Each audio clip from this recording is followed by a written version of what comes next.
she looks at me. In her eyes I see the sea. I don't see what she sees in a man like me. She says she loves me. Captain Beefheart there. Her eyes are a blue million miles. Good morning.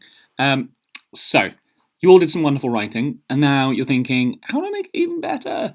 So, the key is to look at my marking, because hopefully I've given you some little tips on either sort of how to lay it out a little more clearly, or ideas on how you could scratch the surface, or go even deeper of this topic. One thing I should clear up before we get started is that the question, the Lord of the Flies, because a handful of people got this a little bit mixed up. The question, the Lord of the Flies, isn't talking about the book, it's talking about the pig's head that comes to be known as the Lord of the Flies. Just so you know that you're not alone in that, if you are one of those people that did that. That makes your redraft nice and easy, because you've got plenty to talk about. So, I'll just reiterate from last time how to do this, because loads of people got the hang of it, a few people found it maybe a little bit confusing. So, make a copy of your work. If you're working on the computer, this is really straightforward. You just go up to File, up here, select Make a Copy, but then after you've selected Make a Copy, make sure that you click Copy Comments and Suggestions.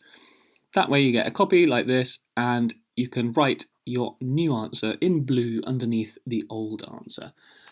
If you are using a phone or something like that, then you will have to go to Drive.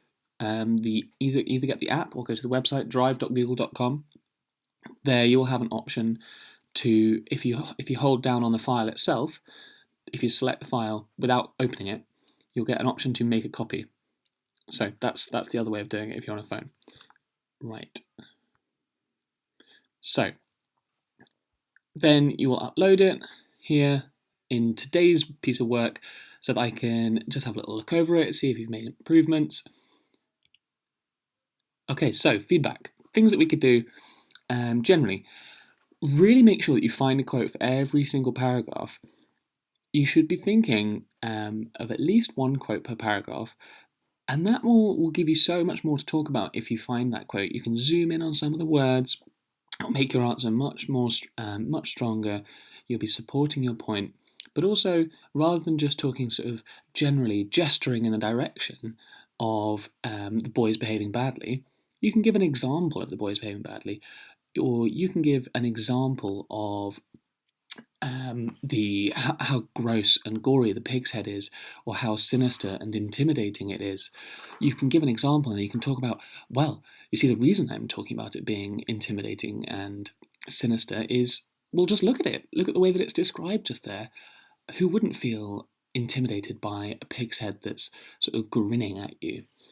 So, make sure that you're finding a quote, even if you think you're describing it really well. Next point. So, my analogy here, this is for the point. The first sentence in every paragraph, it's like a little mini advert, a teeny bit like a little mini introduction to an essay, where you say, hello, I'm going to argue this. In the beginning of your paragraph, you need to tell the reader, what are they about to read? What are they about to find out about the book? So you don't want to just start off with, towards the end of the book, or in this scene, we see a pig's head, because that's just retelling something about the book. You don't want to start off with, the pig's head is stuck on a stick, because that's maybe not quite as interesting as you could be. But if you are going to talk about something, you want to be accurate. So you see on the left, we've got a car. On the right, either what you could do is go off topic. You might say, I'm going to talk about the pig's head on the stick and how terrible it is and how sinister it is. But then midway through the paragraph, you're talking about the hunting boys and the way that they're behaving. So you want to stay on topic. If you are feeling like you're straying off topic, look at that lovely jet.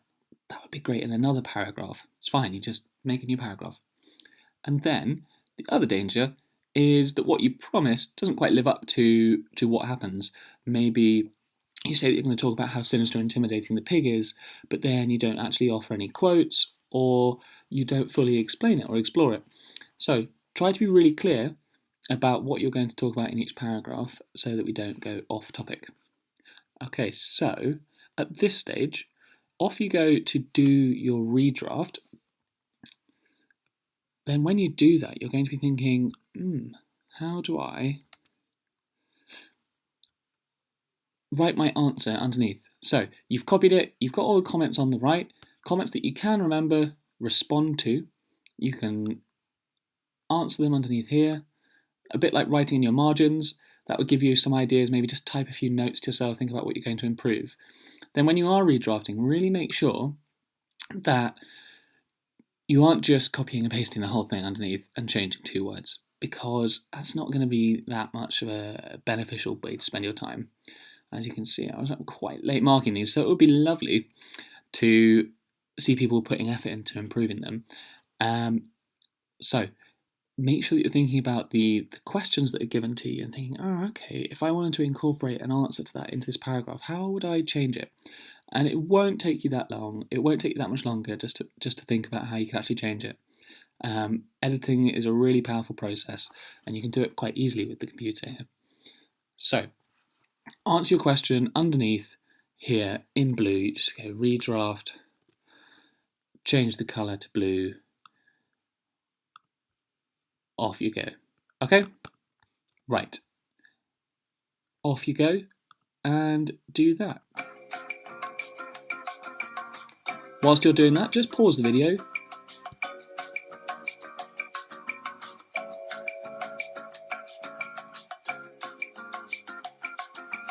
And coming back then. So, moving on to the next task. What we're going to be doing is a poster about the boys' progress in the story.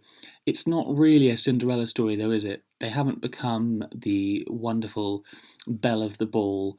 They are still, unfortunately, well, they've regressed, haven't they? They've gone backwards. Here's a meme for the month of March 2020 that I thought nicely summed this up. If anyone hasn't seen it, this episode of Black Mirror is highly recommended. In it, Jessica Chastain's character starts out in an alternative universe where Instagram likes govern your social status and also your ability to sort of access things like credit and jobs. By the end of it, she has had a complete breakdown and is in quite a state. So what we're thinking about is, this is quite similar to the book, isn't it? The boys start out on the island, a tropical paradise, a group of children who seem to be overcoming a difficult situation, coming up with innovative ideas, coming up with a solution for leadership. By the end of the book, it's really not worked out very well, though. So what I want to set us up as we come towards the end of studying the book is for you to make a poster that captures the changes they've been through.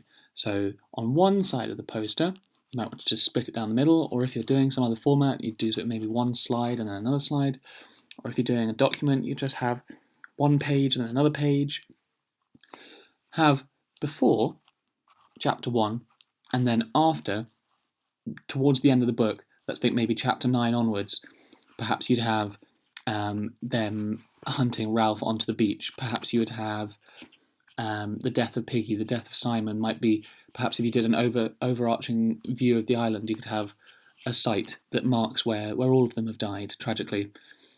Then, the second key part, once you've captured the changes they've been through, has quotes for the before and after as labels for the change. So, go to chapter 1, find some quotes that describe what it's like at the beginning of the book.